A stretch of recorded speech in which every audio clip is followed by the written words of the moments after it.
हाँ तो मेरे प्यारे बच्चों, कैसे हो आप सब लोग। आज हम इकोनॉमिक्स के चैप्टर 2 के 5 मार्क क्वेश्चन आंसर करने जा रहे हैं। तो बच्चों, पिछले टॉपिक में हमने इसके चैप्टर को समझा, 1 मार्क क्वेश्चन आंसर किए, 3 मार्क क्वेश्चन आंसर किए। आज हम 5 मार्क्स वाले क्वेश्चन आंसर करेंगे। तो पहला क्वेश्चन है, explain importance of territory sector.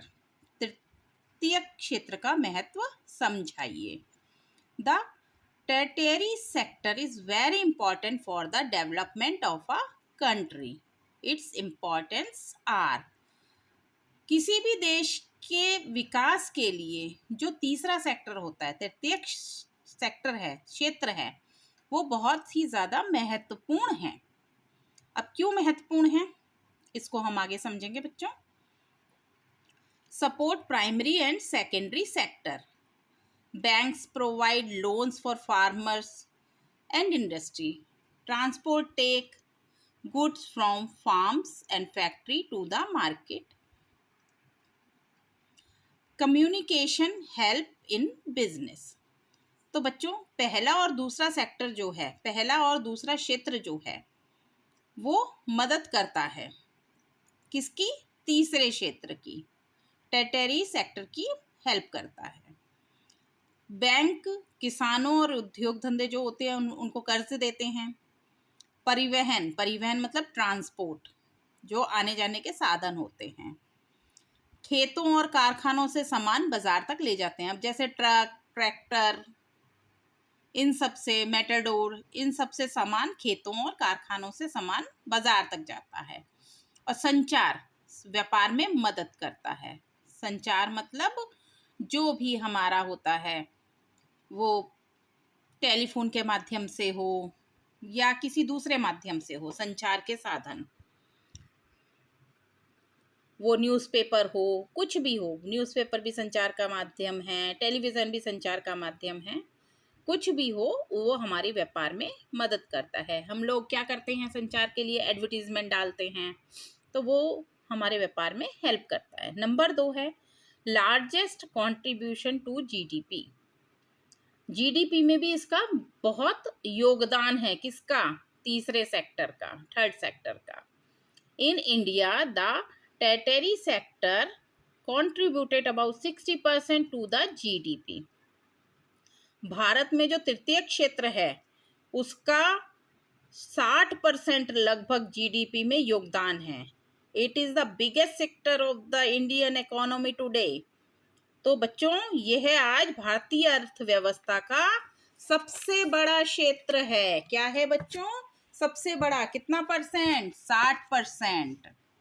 अब नंबर 3 है, provide employment. It provide job to educated people. Doctors, teacher, engineer, IT professionals, bank employ, all work in this sector. Provide employment मतलब रोजगार प्रदान करता है। यह लोगों को रोजगार देता है। डॉक्टर, इंजीनियर, टीचर्स, इस मतलब शिक्षक, आईटी प्रोफेशन जो होते हैं, जो ऐप वगैरह बनाते हैं, इंजीनियर, बैंक कर्मचारी जो होते हैं, बैंकों में काम करने वाले, सभी इसी क्षेत्र में काम करते हैं। किस में काम करते हैं? थर्ड सेक्टर में, टेरिटरी सेक्टर में काम करते हैं। अब नंबर 4 है, प्रोवाइड बेसिक सर्विसेज।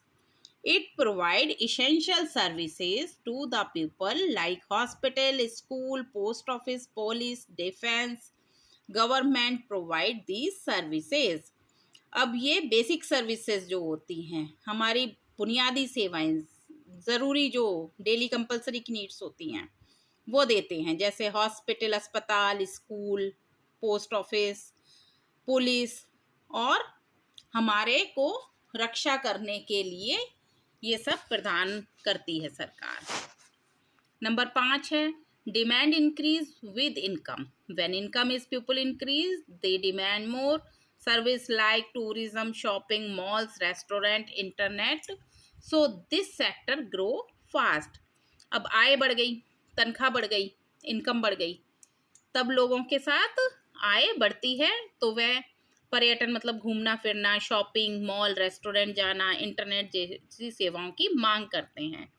इसलिए यह क्षेत्र तेजी से बढ़ता है। अब पैसे बढ़ेंगे तो इनकम अगर बढ़ेगी तो हमारी डिमांड भी बढ़ेगी। तो बच्चों ये समझ में आ गया? अगर कुछ नहीं समझ में आया तो कमेंट में बताओ मुझको।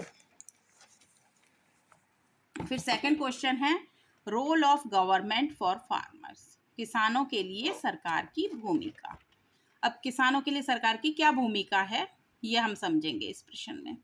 The government play an important role to support farmers and improve agriculture, its roles are.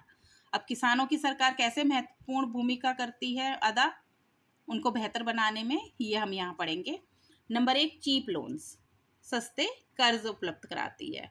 Government provide loan to farmer through bank and cooperative at low interest rate. वो किसानों को कम ब्याज पर कर्ज उपलब्ध कराती है बैंकों के द्वारा, सहकारी समितियों के द्वारा।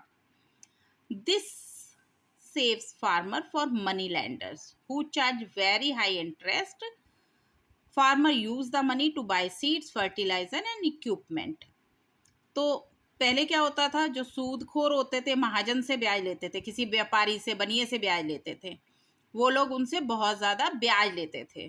तो इससे जो होता था किसानों के ऊपर बहुत ज़्यादा लोड पड़ता था, किसान कर्ज के तले दब जाता था, उनका इंटरेस्ट इतना हो जाता था कि वो मूल राशि को जमा ही नहीं कर पाते थे। तो अब सरकार उनको सस्ता कर्ज देती है तो उससे वो बीज खरीदते हैं, खाद खरीदते हैं और औजार खरीदते हैं खेती के लिए ज़रूरी। फिर उसके बाद है infrastructure.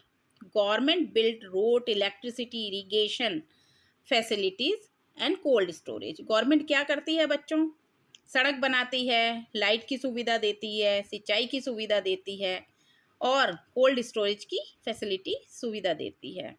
Good road help farmer to take crops to market quickly.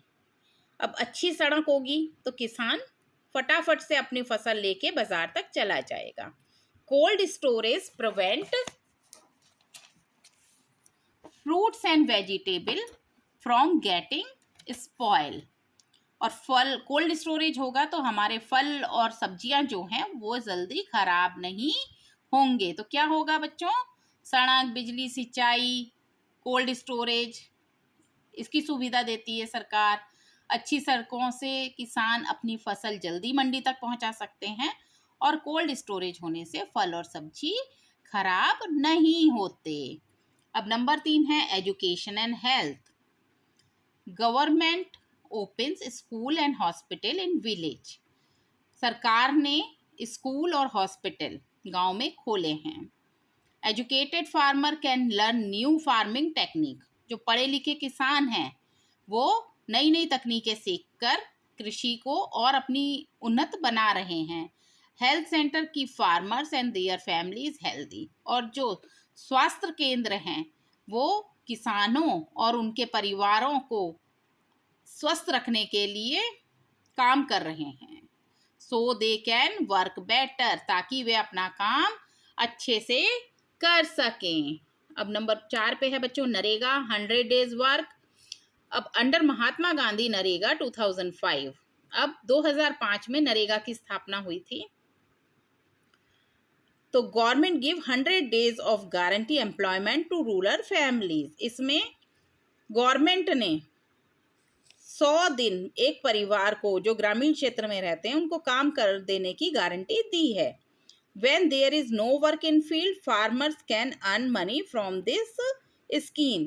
जब खेतों में काम नहीं होता है तब किसान इस नरेगा के द्वारा 100 दिन काम करके अपना पैसा अर्जित कर सकते हैं। तो बच्चों समझ में आया आपको कि महात्मा गांधी नरेगा जो 2005 में सरकारों ने बनाया तो ग्रामीण लोग 100 दिन काम की गारंटी देते हैं ग्रामीण परिवारों को, और जब खेत में काम नहीं होता तो किसान इस योजना का लाभ उठाकर अपने पैसे कमा सकते हैं। अब नंबर 5 है बच्चों एमएसपी मिनिमम सपोर्ट प्राइस। तो government fixed MSP for crops like wheat, rice. This ensure farmer gate A fair and right price for their product produce and are not cheated by traders. तो government ने MSP minimum support price एक fix कर रखा है फसलों के ऊपर, गेहूं हो, चावल हो, मक्का हो, कोई भी फसल हो, तो जिससे जो ट्रेडर्स हैं, व्यापारी हैं, वो उनको ठग नहीं पाए, चीटिंग नहीं कर पाए उनसे, किसानों को उनकी फसल का सही रेट मिले। तो कंक्लूजन, अब क्या कंक्लूजन है इसका? दस government help farmer through money, facility and safety nets. तो इसका निष्कर्ष क्या निकलता है? सरकार पैसे, सुविधाओं और सुरक्षा के द्वारा किसानों की मदद करती है। अब इन पॉइंट्सों को याद रखने की ट्रिक कैसी है बच्चों? CIENM, C मतलब cheap loan, I infrastructure, E education, N NREGA और M MSP। MSP की फुल फॉर्म क्या है बच्चों? Minimum support price. तो बच्चों अब ये क्वेश्चन गलत नहीं होना चाहिए। Minimum support price, what is the full form of MSP? Minimum support price. Public versus private sector. अब next question, which is better for welfare? सार्वजनिक बनाम निजी क्षेत्र, कल्याण के लिए कौन सा बेहतर है? पब्लिक और private. On the basis of ownership sector are divide into public and private. अब मालिक के हिसाब से सार्वजनिक और निजी क्षेत्र में बांटा गया है। तो सबसे पहले है पब्लिक सेक्टर, सार्वजनिक क्षेत्र, तो इसको ओन बाय गवर्नमेंट, सरकार के द्वारा चलाया जाता है। मेन एम क्या है इसका?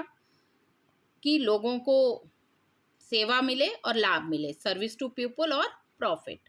अब इसके फीचर्स क्या हैं? Job security, fix working hours, PF, medical leave और पेंशन, नौकरी मिलेगी, सुरक्षित तय काम के घंटे होंगे कि 9 to 5 की जॉब, भविष्य निधि, मेडिकल, छुट्टी, पेंशन का पैसा मिलेगा। अब example, Indian railway, BSNL, SBI, post office और एम्स। तो बच्चों अब आगे चलते हैं।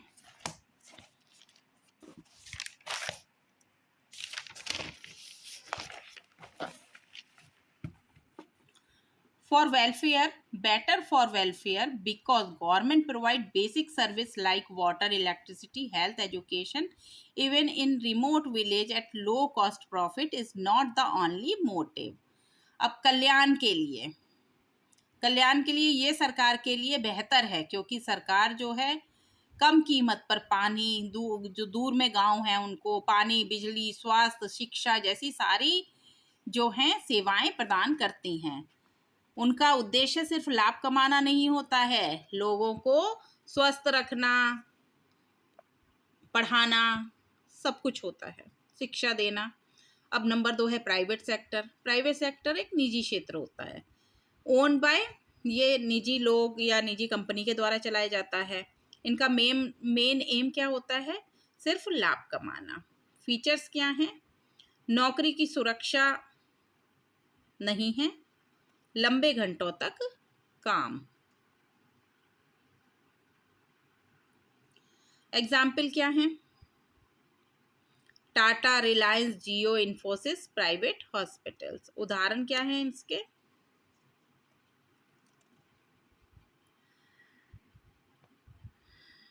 टाटा, रिलायंस, जियो और इन्फोसिस, प्राइवेट हॉस्पिटल, ये सारे प्राइवेट के एग्जाम्पल हैं।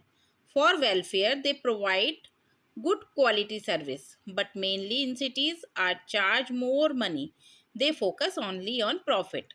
तो इनका मेन उद्देश्य क्या होता है? ये सर्विस तो अच्छी देते हैं पर सिटीज़ में ही होते हैं और बहुत ज़्यादा पैसा चार्ज करते हैं, तो उनका पैसा सिर्फ अपने प्रॉफिट के ऊपर ही होता है, लोगों की समस्याओं से उनका कोई वास्ता नहीं होता। तो अब क्या बेटर है? Which is better for welfare, कल्याण के लिए कौन सा बेहतर है? Public sector is better for welfare because it provide service to poor people. तो कल्याण के लिए पब्लिक सेक्टर ही बेटर है बच्चों। ये गरीब लोगों के लिए सेवाएं देता है। It work even in village where profit is less. ये गांव में भी सेवाएं देते हैं जहां पर प्रॉफिट बिल्कुल कम है। It does not exploit worker and consumers. तो ये मजदूरों और ग्राहकों का शोषण नहीं करते हैं। तो बच्चों, अब इसका निष्कर्ष क्या निकलेगा, conclusion. Thus, for public welfare, public sector play a more important role than private sector. अब इसका ये है कि जन कल्याण के लिए सार्वजनिक क्षेत्र निजी क्षेत्र की तुलना में अधिक महत्वपूर्ण भूमिका निभाता है। तो बच्चों, ये चैप्टर हमारा यहीं ख़त्म हुआ जो है। अब कल मिलेंगे नए टॉपिक के साथ, नए सब्जेक्ट के साथ। तो बच्चों, ये मेरा वीडियो CBSE RBSE दोनों बच्चों के लिए इम्पॉर्टेंट है। हिंदी मीडियम इंग्लिश मीडियम दोनों बच्चों के लिए इम्पोर्टेंट है। तो बच्चों प्लीज़, आप वीडियो देखते हो तो उसको सब्सक्राइब भी करिए, लाइक कीजिए, शेयर कीजिए। आपका सपोर्ट बनाए रखिए। तब तक के लिए बाय बाय।